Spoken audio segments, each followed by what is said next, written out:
Hello friend, હું છું doctor MS Patel, SCW high school Deesa. મિત્રો, good morning, good afternoon, good evening. મિત્રો, આપણે alcohol, phenol, ether chapter start કરી દીધું છે. એનું આજે ચોથું લેક્ચર આવ્યા છે. 3 લેક્ચરમાં આપણે પહેલા આલ્કોહોલ, ફિનોલ, ઇથરની વ્યાખ્યા ભણ્યા, પછી આલ્કોહોલ ભણવાનું સ્ટાર્ટ કર્યું, આલ્કોહોલનું વર્ગીકરણ ભણ્યા, એના પછી આલ્કોહોલનું નામકરણ ભણ્યા, આઈયુપીએસી નામ 4 સ્ટેપમાં ભણ્યા: સાદા નામ, ચક્રીય નામ, શાખીય નામ, બેન્ઝીન ધરાવતા નામ, બાયસાયક્લો, સ્પાયરો વગેરે. ત્યારબાદ આપણે આલ્કોહોલ સંયોજનોનું સામાન્ય નામકરણ ભણ્યા અને હવે મિત્રો આજે ભણીશું આલ્કોહોલની બનાવટ. મિત્રો, આલ્કોહોલની બનાવટ.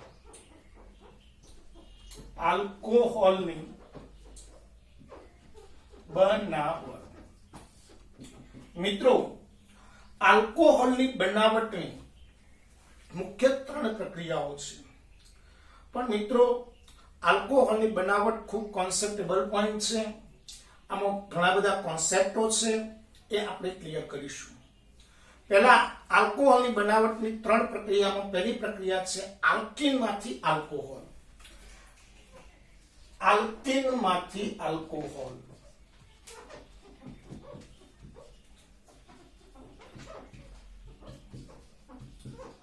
મિત્રો, આલ્કીનમાંથી આલ્કોહોલની બનાવટની 2 પ્રક્રિયાઓ છે. એક એસિડ ઉદ્દીપકની હાજરીમાં પાણી સાથે અને 2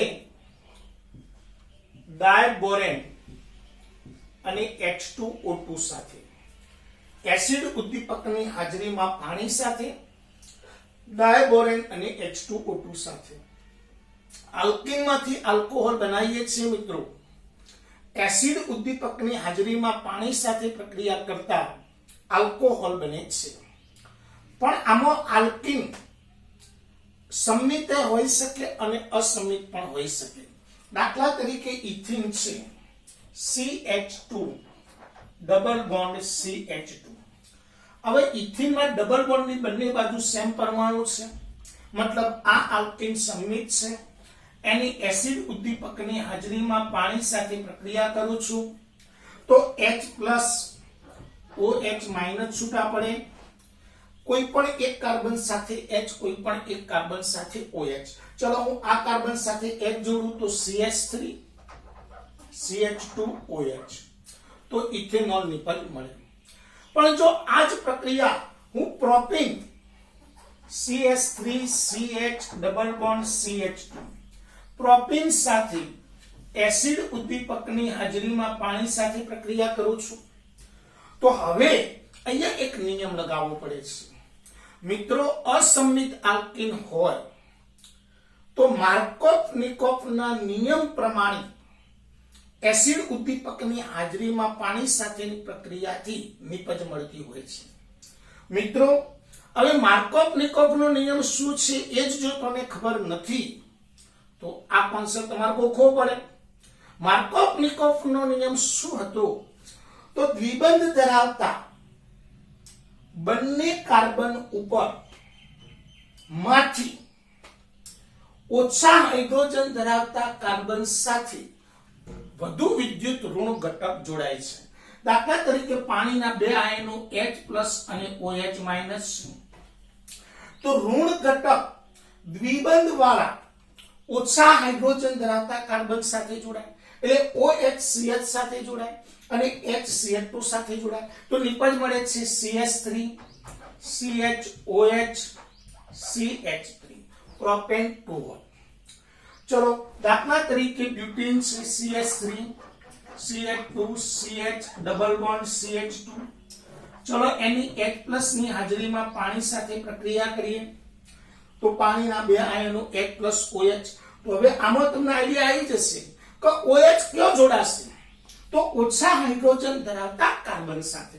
તો OH અહીંયા, H અહીંયા, નિપજ મળશે CH3 CH2 CHOH CH3 butane 2.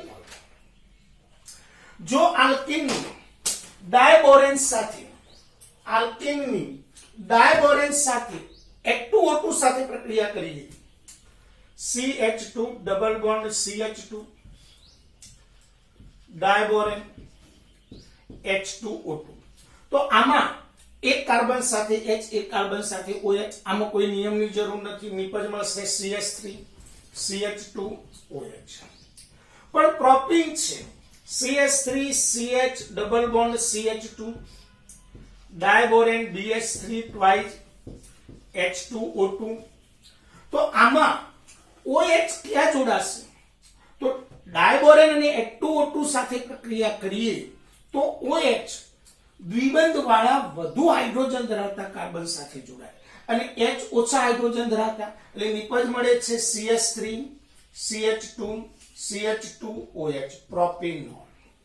તો મિત્રો આપણા મગજમાં કમ્પ્લીટ થઈ જાય કે H+ ની હાજરીમાં પાણી સાથે પ્રક્રિયા કરવામાં આવે તો આલ્કોહોલ માર્કોવ-નિકોફના નિયમ મુજબ મળે છે, પણ આલ્કીનની ડાયબોરેન અને H2O2 સાથે પ્રક્રિયા કરવામાં આવે તો નિપજ પ્રતિ માર્કોવ-નિકોફના નિયમ મુજબ મળે છે. તો મિત્રો આલ્કીનમાંથી આલ્કોહોલ બનાવતા તમને આવડી ગયું, પણ પ્રશ્ન થાય છે કે ભાઈ H+ ની હાજરીમાં પાણી સાથે પ્રક્રિયા કરવામાં આવે તો માર્કોવ-નિકોફથી નિપજ કેમ મળે? ડાયબોરેન અને H2O2 સાથે પ્રક્રિયા કરવામાં આવે તો પ્રતિ માર્કોવ-નિકોફ પ્રમાણે નિપજ કેમ મળે છે? તો કેમ મળે છે એ સમજવું છે ભાઈ. તો હર હંમેશ માટે કોઈ પણ પ્રક્રિયામાં કઈ પ્રોડક્ટ મળે છે એનો આધાર એના મિકેનિઝમ ઉપર રહેલો છે, એટલે કે એની ક્રિયાવિધિ ઉપર રહેલો છે. તો એ સમજવા માટે તમારે બંનેની ક્રિયાવિધિ સમજવી પડે. તો પહેલા આપણે સમજીશું પ્રોપીનની H+ ની હાજરીમાં પાણી સાથેની પ્રક્રિયાની ક્રિયાવિધિ સમજાવો. તો હવે ભણીએ ક્રિયાવિધિ. તો આલ્કીનમાંથી આલ્કોહોલની બનાવટ માટેની ક્રિયાવિધિ. ચલો, તો પ્રોપીનની H+ ની હાજરીમાં પાણી સાથેની પ્રક્રિયાની ક્રિયાવિધિ. પ્રોપીનની H+ ની હાજરીમાં પાણી સાથેની પ્રક્રિયાની ક્રિયાવિધિ. મિત્રો પરફેક્ટ ધ્યાન આપજો. આ પ્રક્રિયા 3 તબક્કામાં થાય છે. પ્રથમ તબક્કામાં એસિડિક પ્રોટોન પ્રોપીનના વધુ હાઇડ્રોજન ધરાવતા કાર્બન સાથે જોડાઈ કાર્બોકેટાયન આપે છે. શું આપે છે? કાર્બોકેટાયન. તો જુઓ, તબક્કો 1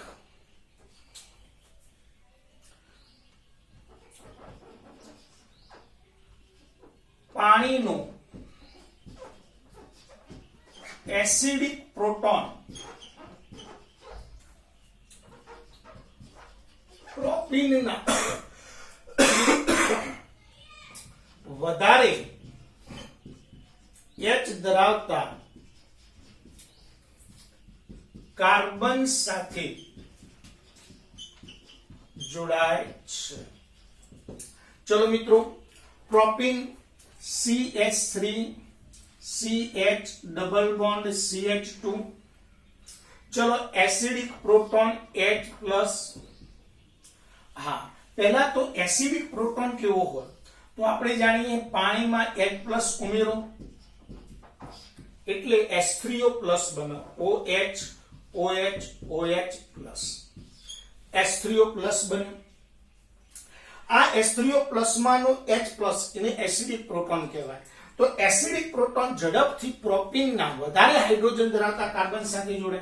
CH3 CH double bond CH2. ચલો, O H H H+. હવે આ એસિડિક પ્રોટોન દ્વિબંધના વધારે હાઇડ્રોજન ધરાવતા કાર્બન સાથે જોડાય તો નિપજ મળશે CH3 CH CH3+. હવે તમને ટણી ચડી જાય કે સાહેબ, અને અહીંયાથી H પ્લસ જતો રહ્યો એટલે H2OH. હવે ધ્યાન આપજો મિત્રો કે સાહેબ એવું કેમ, આ જ કાર્બન સાથે કેમ જોડાયા, આના સાથે કેમ નહીં? ભાઈ H પ્લસ બંને સાથે જોડાઈ શકાય, આની સાથે પણ જોડાઈ શકાય, આની સાથે જોડાય. જો આની સાથે જોડું તો આવો કાર્બોકેટાયન બને CH3 CH2 CH2 પ્લસ. આપણને ખબર છે કે હર હંમેશ માટે પ્રાથમિક કરતા દ્વિતીય અને દ્વિતીય કરતા તૃતીય કાર્બોકેટાયનની સ્ટેબિલિટી વધારે છે. એટલે વધારે સ્ટેબિલિટી હોય એ નિપજ યોગ્ય ગણાય. એટલે આપણને આ નિપજ વધુ યોગ્ય ગણાય. એટલા માટે જ હંમેશા એસિડિક પ્રોટોન વધુ હાઇડ્રોજન ધરાવતા જ કાર્બન સાથે જોડાય છે. ઓછા હાઇડ્રોજન ધરાવતા કાર્બન સાથે જોડાય તો પ્રાથમિક કાર્બોકેટાયન મળે, અને પ્રાથમિક કાર્બોકેટાયન કરતા આની સ્ટેબિલિટી વધારે છે એટલે આપણને આ નિપજ મળે છે. હવે તબક્કો 2. બીજા તબક્કામાં કાર્બોકેટાયનના ધન વીજભારિત કાર્બન સાથે ઝડપથી પાણીનો અણુ જોડાઈ પ્રોટોનેટેડ આલ્કોહોલ નિપજ મળે છે. કાર્બોકેટાયન સાથે OH પાણીનું અણુ ઝડપથી જોડાય CH3 CHOHH CH3 પ્રોટોનેટેડ આલ્કોહોલ મળે છે. તબક્કો 3. પ્રોટોનેટેડ આલ્કોહોલમાંથી આ પ્રોટોનેટેડ આલ્કોહોલમાં O+ આવે. પ્રોટોનેટેડ આલ્કોહોલમાંથી ઝડપથી H+ મુક્ત થઈ અને આલ્કોહોલ મળે છે. તબક્કો 3. CH3 CHOHH CH3 ઝડપથી H+ દૂર થાય CH3 CHOH CH3 propane two wall અને H+ છૂટો પડે. એટલે H+ માત્ર ઉદ્દીપક તરીકે વર્તે છે. શરૂઆતમાં વપરાય, અંતમાં છૂટો પડી જાય. એટલે H+ પ્રક્રિયામાં વપરાતો નથી, મતલબ ઉદ્દીપક તરીકે વર્તે છે. પાણીનો અણુ આખો વપરાય.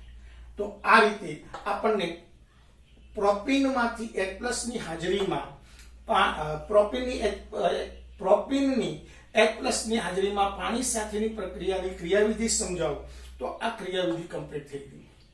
મિત્રો અહીંયા મેઇન ટાર્ગેટ કે પહેલો H+ કયો જોડાય છે, ઇમ્પોર્ટન્ટ વસ્તુ.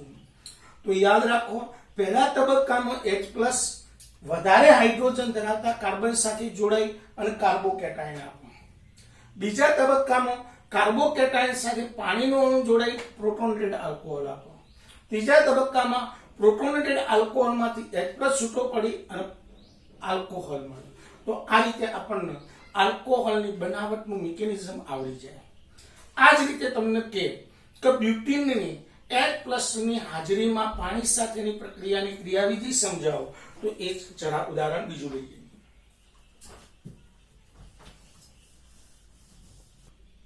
ચલો, તો બ્યુટીનની H+ ની હાજરીમાં પાણી સાથેની પ્રક્રિયાની ક્રિયાવિધિ. બ્યુટીનની H+ ની હાજરીમાં પાણી સાથેની પ્રક્રિયાની ક્રિયાવિધિ. તો મિત્રો બ્યુટીનની H+ ની હાજરીમાં પાણી સાથે પ્રક્રિયા કરો તો બ્યુટીનનો H+ પહેલા તો એસિડિક પ્રોટોન બને. તો H+ તબક્કો 1 H+ પાણી સાથે જોડાય એટલે H3O+ બને.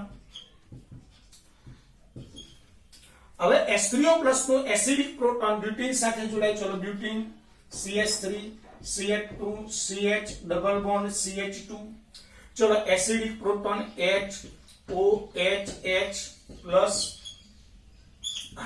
એસિડિક પ્રોટોન કના સાથે જોડાય તો વધારે હાઇડ્રોજન ધરાવતા કાર્બન સાથે. તો નિપજ મળે CH3 CH2 CH CH3 carbocation અને H2O એટલે OHH. હવે કાર્બોકેટાયનના ધન વીજભારિત કાર્બન સાથે પાણીનો અણુ જોડાય. તબક્કો 2 CH3 CH CH3 પ્લસ પાણીનું અણુ OHH ઝડપથી આની સાથે જોડાય તો CH3 CH OHH CH3 આને આપણે કહીશું પ્રોટોનેટેડ આલ્કોહોલ. એક પ્રોટોન વધારે છે એટલે નામ આપી દીધું પ્રોટોનેટેડ આલ્કોહોલ. તબક્કો 3 અને તબક્કા 3 માં પ્રોટોનેટેડ આલ્કોહોલમાંથી H+ છૂટો પડે CH3 CHOHH CH3 H+ છૂટો પડે CH3 CHOH CH3 H+. તો આ રીતે આલ્કોહોલની બનાવટની આ પ્રક્રિયા 3 તબક્કામાં થાય છે. પ્રથમ તબક્કામાં કાર્બોકેટાયન બને છે, બીજા તબક્કામાં પ્રોટોનેટેડ આલ્કોહોલ બને છે અને ત્રીજા તબક્કામાં આલ્કોહોલ બને છે. તો સેમ આ જ રીતે તમે કોઈ પણ ઉદાહરણ લઈ અને આની મિકેનિઝમ સમજાવી શકો. આમાં પહેલા તબક્કામાં એટલું ધ્યાન રાખવાનું કે H+ જે જોડો છો એ કના સાથે જોડવાનો છે તો વધારે હાઇડ્રોજન ધરાવતા કાર્બન સાથે. દ્વિબંધના વધારે હાઇડ્રોજન ધરાવતા કાર્બન સાથે H+ જોડાઈ અને કાર્બોકેટાયન બને.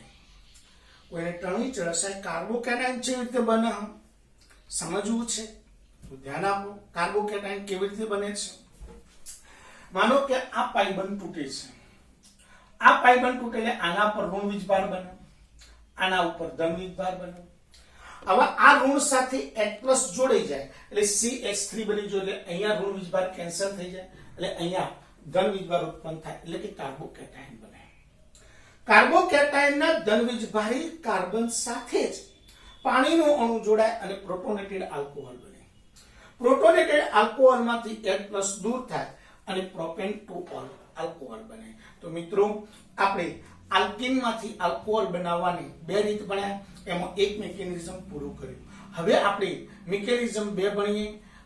બીજું છે ડાયબોરેન અને H2O2 સાથેની પ્રક્રિયાની ક્રિયાવિધિ. તો હવે મિકેનિઝમ 2 શીખીએ. ડાયબોરેન, ચલો તો સેમ એ જ રીતે ઇથિનની ડાયબોરેન અને H2O2 સાથેની પ્રક્રિયાવિધિ સમજાવો. ઇથિનની ડાયબોરેન અને H2O2 સાથેની પ્રક્રિયાની ક્રિયાવિધિ સમજાવો. ભાઈ આ પ્રક્રિયા પણ 3 તબક્કામાં થાય છે. આ પ્રક્રિયામાં ઇથિનની પ્રથમ તબક્કામાં ઇથિનની ડાયબોરેન સાથે પ્રક્રિયા થઈ ટ્રાય ઇથાઇલ બોરેન નિપજ મળે છે. ઇથિનની તબક્કો 1 ઇથિનની બરાબર ધ્યાન આપજો મિત્રો. ઇથિનની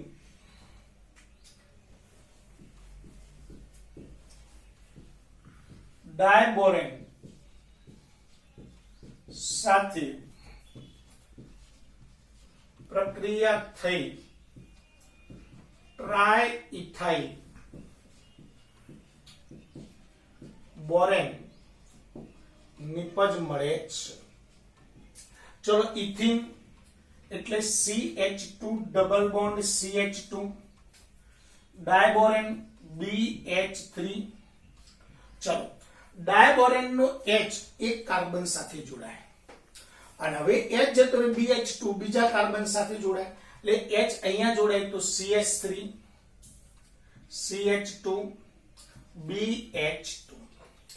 ચલો એની ફરીથી ઇથિન સાથે પ્રક્રિયા થાય CH2 ડબલ બોન્ડ CH2. તો ફરીથી આ ડાયબોરેન માંથી H એક કાર્બન સાથે જોડાય CH3 આ બંધ તૂટી જાય આ CH2 અહીંયા જોડાય એટલે નિપજ મળે CH3 CH2 BH CH2 CH3. ફરીથી ઇથિન સાથે પ્રક્રિયા થાય CH2 ડબલ બોન્ડ CH2. તો ફરીથી ડાયબોરેન નો H આની સાથે જોડાય તો CH3 CH2 B CH2 CH3 CH2 CH3. ચલો આને કહેવાય ટ્રાય ઇથાઇલ બોરેન. હવે તબક્કો 2 બીજા તબક્કામાં ટ્રાય ઇથાઇલ બોરેન H2O2 સાથેની પ્રક્રિયાથી ટ્રાય આલ્કોક્સી બોરેન મળે છે. શું નિપજ મળે ભાઈ? Try alkoxy Warren. Try ethyl બોરેનની H2O2 સાથેની પ્રક્રિયાથી ટ્રાય આલ્કોક્સી બોરેન નિપજ મળે છે. ચલો મિત્રો, try ethyl Warren CH3 CH2B CH2CH3 CH2CH3. હવે એની H2O2 માંથી H+ જતો રહે એટલે OH2 સોરી H2O2 છે એમાંથી H જતો રહે એટલે HO2 માઈનસ. H+ એમાંથી પહેલા છૂટો પડી જાય. આ HO2 માઈનસ ની B સાથે પ્રક્રિયા થાય એટલે CH3 CH2 B OH CH2 CH3 CH2 CH3. આ નિપજ અસ્થાયી સ્થાયીતા મેળવવા માટે OH માઈનસ છૂટો પડે અને આ O જે એક બોરોન અને કાર્બન વચ્ચે જોડાઈ જાય એટલે OH માઈનસ છૂટા પડે. CH3 CH2 O B CH2 CH3 CH2 CH3 OH minus છૂટા પડે. આ પ્રક્રિયાનું ફરીથી બે વખત પુનરાવર્તન થાય. ફરીથી આના એક પ્રક્રિયા ફરીથી થાય એટલે અહીંયા O જોડાય ને અહીંયા O જોડાય એટલે બે વખત પ્રક્રિયાનું પુનરાવર્તન થાય છે. તેથી નિપજ મળે છે CH3 CH2 O B O CH2 CH3 O CH2 CH3 trialkoxyborane. અને દરેક વખતે OH છૂટા પડે એટલે કેટલા OH છૂટા પડશે? 3. તો હવે તબક્કો 3 ટ્રાય આલ્કોક્સી બોરેન સાથે OH માઈનસ ની પ્રક્રિયા થઈ આલ્કોહોલ બને છે. CH3 CH2 O B O CH2 CH3 O CH2 CH3 એની 3 મોલ OH માઈનસ સાથે પ્રક્રિયા થાય તો આ BO3 માઈનસ થઈ છૂટા પડે. BO3 માઈનસ 3 વત્તા આ CH3 CH2 સાથે OH જોડાય CH3 CH2 OH એવા કેટલા મળે? 3 મોલ. તો 3 મોલ આલ્કોહોલ મળે છે. આ પ્રક્રિયામાં ઉત્પન્ન થતા BO3 માઈનસ 3 છૂટા પડેલા H2O2 માંથી છૂટા પડેલા H+ સાથે જોડાય એટલે H3BO3 આડ પેદાશ મળે. તો આ પ્રક્રિયા કેટલા તબક્કામાં થાય છે મિત્રો? 3 તબક્કામાં. 3 તબક્કા આપણા મગજમાં ક્લિયર છે. તમે પરસેવો જોઈ રહ્યા છો, દેખાય છે તમને? અતિશય ગરમી છે, લાઈટ નથી, છતાં પણ વિડિયો બનાવવો જરૂરી હતો તો બનાવી દીધો. હવે આજે વધારે ચલાવી શકાય એમ નથી તો આજનો વિડિયો આપણે આટલા સુધી જ રાખીશું. ફરીથી એકવાર આપણે આલ્કેનમાંથી આલ્કોહોલ બનાવતા શીખ્યા. આલ્કેનમાંથી આલ્કોહોલ બનાવવાની બે રીત: એસિડ ઉદ્દીપકની હાજરીમાં પાણી સાથે, ડાયબોરેન અને H2O2 સાથે. એસિડ ઉદ્દીપકની હાજરીમાં પાણી સાથે પ્રક્રિયા કરો તો માર્કોવ-નિકોપ નિયમ પ્રમાણે નિપજ મળે છે. ડાયબોરેન H2O2 સાથે પ્રક્રિયા કરો તો પ્રતિ માર્કોવ-નિકોપના નિયમ પ્રમાણે નિપજ મળે છે. મિત્રો, આપણે એ પણ ક્લિયર કર્યું કે કેમ આવું થયું તો એનું મિકેનિઝમ જવાબદાર છે. તો મિકેનિઝમ આપણે ભણ્યા કે પ્રોપીનની એસિડ ઉદ્દીપકની હાજરીમાં પાણી સાથેની પ્રક્રિયામાં 3 તબક્કામાં થાય. પહેલા તબક્કામાં કાર્બોકેટાયન બને, બીજા તબક્કામાં પ્રોટોનેટેડ આલ્કોહોલ બને અને ત્રીજા તબક્કામાં આલ્કોહોલ બને. એ જ રીતે આપણે ડાયબોરેન સાથેની પ્રક્રિયાની ક્રિયાવિધિ ભણ્યા. તો ડાયબોરેન સાથેની પ્રક્રિયાથી પહેલી વખત નિપજ ટ્રાય આલ્કાઇલ બોરેન મળે, બીજા તબક્કામાં ટ્રાય આલ્કોક્સી બોરેન મળે અને ત્રીજા તબક્કામાં આપણને આલ્કોહોલ મળે. કાલે આની વધુ ક્રિયાવિધિ ઉદાહરણ 2-3 ઉદાહરણ બીજા કાલના નેક્સ્ટ લેક્ચરમાં લઈશું. મિત્રો, સાથે સાથે કમ્પ્લીટ નોટબુક બનાવતા રહેજો, વધુમાં વધુ કમ્પ્લીટ મહેનત કરતા રહેજો. જય હિન્દ, જય ભારત.